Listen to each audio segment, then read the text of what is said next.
He doesn't look anything like me. There must be a mistake somewhere.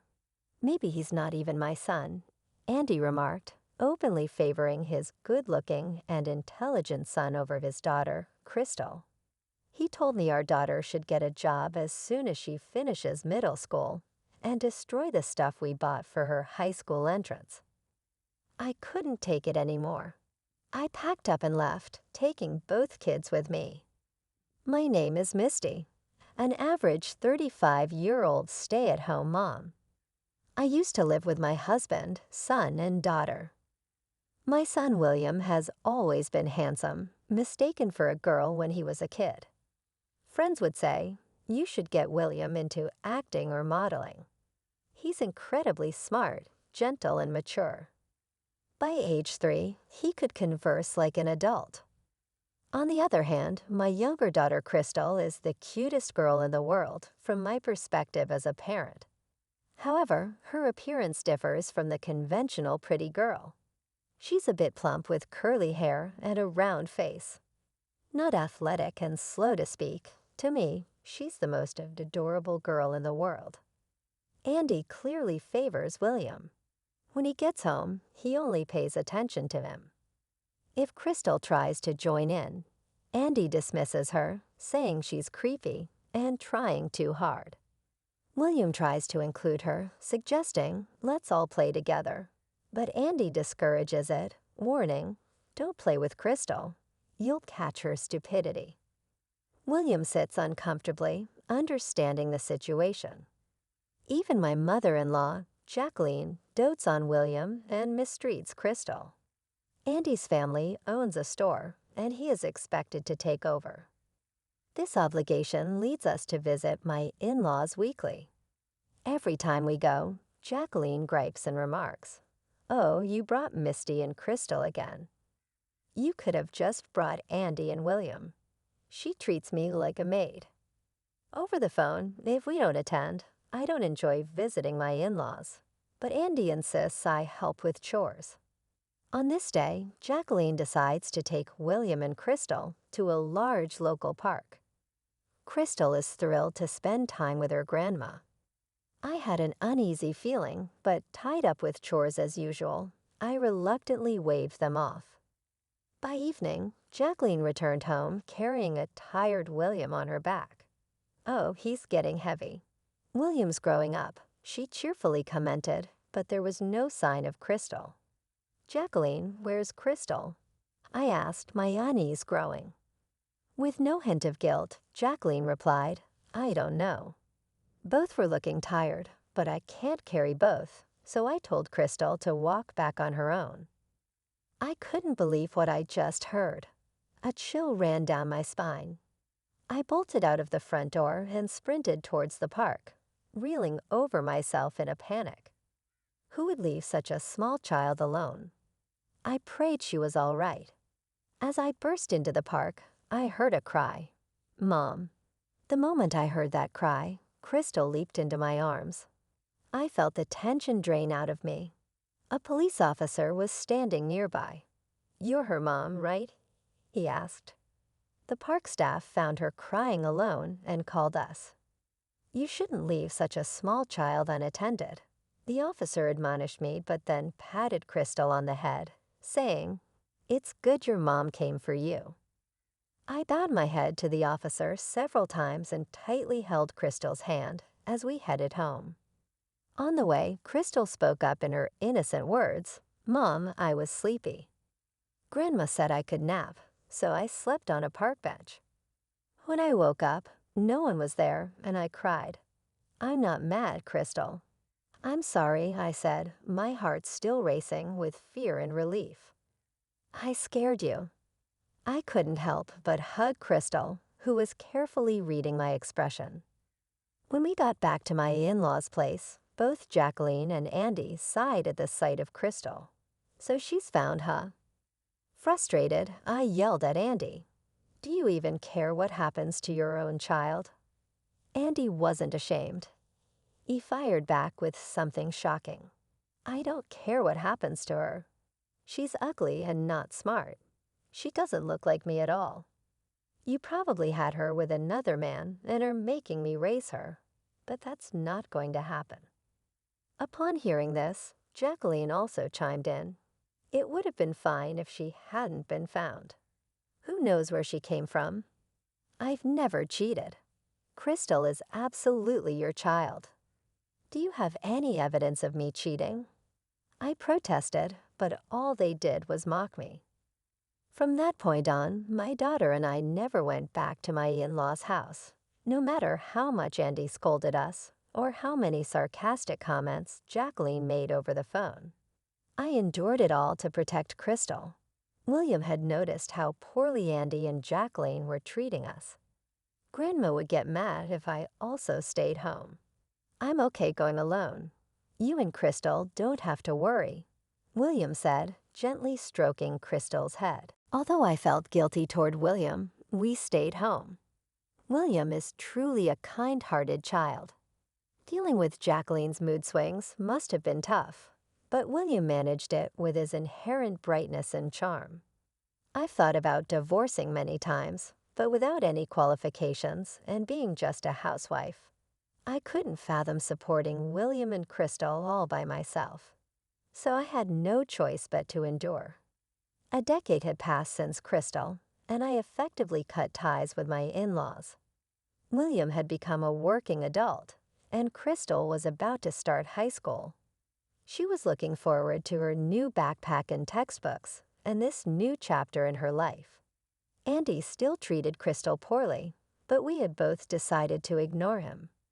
"As long as William and Mom are on my side, that's all that matters," Crystal would say, which always made my heart ache. Still, seeing Crystal excited about her new life made me happy too. But then disaster struck. Andy saw Crystal's new school supplies and went ballistic. "What is this? You're planning on going to high school. We've raised you this far, and you're not even our real child. Quit school and start working. Pay us back for all we've spent." Andy yelled, ripping up her textbooks and tearing her bag apart, hurling them into the muddy yard soaked from days of rain. "I'll make sure your mom hears about this," Andy said, dialing his in-laws. Jacqueline came over almost immediately, as if she had been waiting for this moment. "Who do you think you are, planning to go to high school on our dime? You should be thankful you even got to go to middle school. Get a job as soon as you graduate and give us all your earnings," Jacqueline declared. "Misty, you should be grateful we even took care of your affair child," she added, clearly enjoying herself. "You two are nothing but a bad influence on William. You're both worthless. Get out." So there we were, Crystal and I picking up her thrown school supplies, listening to Andy and Jacqueline's harsh words. Both of us were drenched in the rain. Droplets streamed down our faces to the ground. I couldn't tell if there were tears or rain anymore.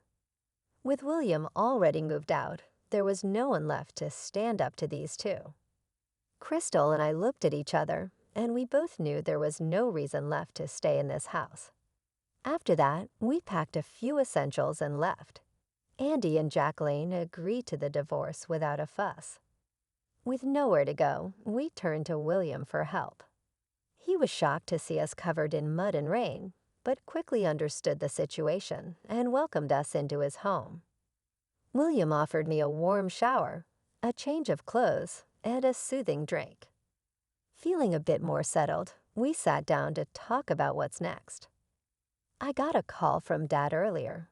He says he's divorcing Mom, and we should never let them in the house again," William said. "He told me to quit my job and take over the family store, but I don't want any part of it. I can't stand him or Grandpa." Hearing this made my heart ache for William. I've always wondered how hard it's been for him, stuck between our family and his in-laws since childhood. I had put up with it for as long as Dad and Mom were married, and while Crystal was in that house. But that's not the case anymore, is it? William grinned mischievously. "How about changing schools, Crystal? I'm being transferred to another state. We can all move there and keep it a secret from Dad and Grandma. I hope their story goes under." Upon hearing William's enthusiastic proposal, Crystal exclaimed, "I'm definitely in." I've always relied on William, so it made me feel guilty, but I decided to go along with it because it seemed like the best course of action. Everything fell into place smoothly after that. A few weeks later, we were settling into our new lives in a new place. What Andy and Jacqueline don't know is that Crystal is actually brilliant. She's always been good at tests. She just developed a little slower than others. She even aced the entrance exam to a top high school at our new location. Crystal and I both got new phone numbers, cutting off all contact with Andy and Jacqueline. William kept his line open just to keep tabs on them. He thought it would be best to have minimal communication to avoid being desperately searched for. 10 years have passed since then. Crystal is an adult now, and William has a decent job. We're all living secretly. Today's a rare occasion where we've all gathered for a family meal. I decided to dress up a bit as I waited for the two of them. Suddenly I heard, "Is that you, Misty?" "Yes, it's Misty," I replied. It was Andy, now balding and bloated, and Jacqueline, her hair completely white and hunched over like a character from a storybook. "Where have you been for 10 years, Misty?" "We've been worried. Are you still mad about us claiming Crystal is a child of an affair?" "Come back.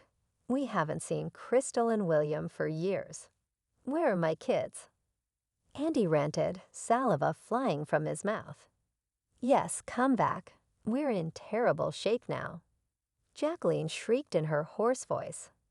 Despite the dramatic reunion, I felt nothing. I observed them, oddly detached. Mom, what's going on?" I heard a voice behind me. I turned to see a sharply dressed young man and a lovely young woman in a cute dress, pointing at Andy and Jacqueline. "Is that William and Crystal?" the young man asked. Incredulously, "Yes, but what are Dad and Grandma doing here?" William responded, "Wow, you both look incredible. Crystal, you've turned into such a beauty." "I hardly recognized you," the young woman said warmly. I never imagined that little Crystal would grow up to be this stunning. I wish I'd been there to see it. Ignoring William's question, both Andy and Jacqueline shared their thoughts. You see, after Crystal moved away from Andy and Jacqueline, her life improved significantly. Whether it was the lack of stress or her active involvement in high school activities, she transformed. Her face slimmed down, and her eyes, once lost in baby fat, became more pronounced. Her hair, which was once unmanageably frizzy, gained a beautiful wave.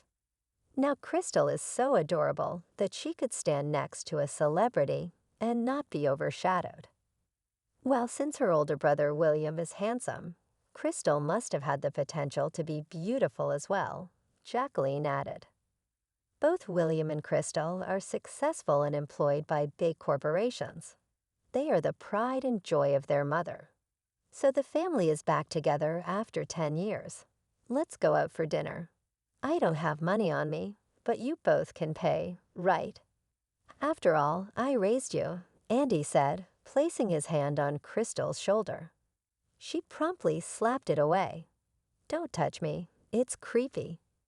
I've always been told I was a result of my mother's affair. I have no father, and you didn't raise me. Who are you?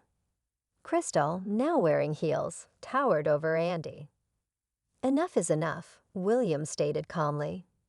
I won't forget what you did to Mom and Crystal. Today is the last day we're in contact.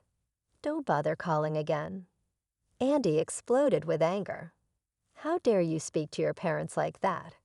Crystal, come home and marry a local businessman's son. William, come back and save the family business. Misty, apologize and serve us for the rest of your life. Andy's temper flared like wildfire. We exchanged glances and burst into laughter. Why would we want your forgiveness? What made you think that? Crystal said, smiling. I'm actually getting married soon, so that businessman's son is out of the question. I'm starting my own business, so there's no way I can take over the family shop. What a shame they'll go under. Both of them laughed, shaking their shoulders. Andy looked desperate. Misty, you'll come back, won't you? His needy gaze was repulsive. No, Andy, I replied, turning away with my children. Why would I return to that house? Who wants to be a housemaid there? Besides, I've remarried, so no, I can't go back. I flashed the shining ring on my left hand. What? You remarried without telling me. I won't accept this. Andy tried to snatch the ring off my finger, but before William could step in, another man came between us. Do you have business with my wife? No rough handling, please, Alan said, his presence imposing. Andy felt cornered. What's your deal? He retorted, trying to puff up his chest. I'm Misty's husband. As far as I know, you divorced Misty a decade ago. I was the lawyer who facilitated the process. A lawyer? Andy seemed visibly shaken. That's right. I fell for Owen, the lawyer who helped me during my divorce, and we started dating. A few years later, we got married. Andy's face turned even redder. A lawyer, huh? Think you're something special because you make some money. Everyone, listen to me. Misty's my wife, and William and Crystal are my kids. You're in the way. With that, Andy charged at Alan like a raging bull, but Alan dodged smoothly. Unable to stop himself, Andy stumbled and rolled away, letting out a pathetic cry. Oh no! Jacqueline screamed in dismay. We all watched, holding our breath, wondering if Andy was all right. Lying on his back, Andy yelled, I'll forgive you all if you listen to me now. He didn't seem to be badly hurt, but the fall did appear to shake him up quite a bit. What should we do now? I thought. Owen reassured me. I've called an ambulance. It'll be all right. Let's leave the rest to them. Crystal was fuming. You're too kind. You should have just left him. Even her angry face was adorable. Hey, our dinner reservation is soon.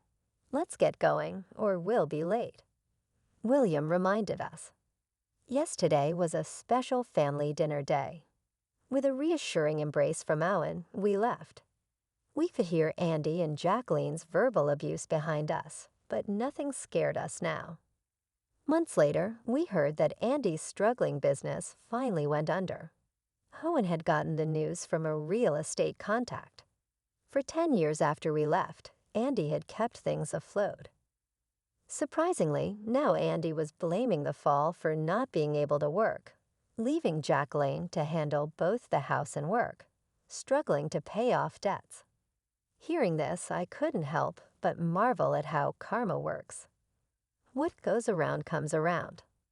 On a sunny Sunday afternoon, I was trying on a dress for Crystal's wedding. That looks great on you. I wonder which one I should wear, I said, thinking about the day I'd attend as Crystal's father. It feels like a dream. I turned around and there was Owen, holding 2 tuxedos in his hands, smiling shyly.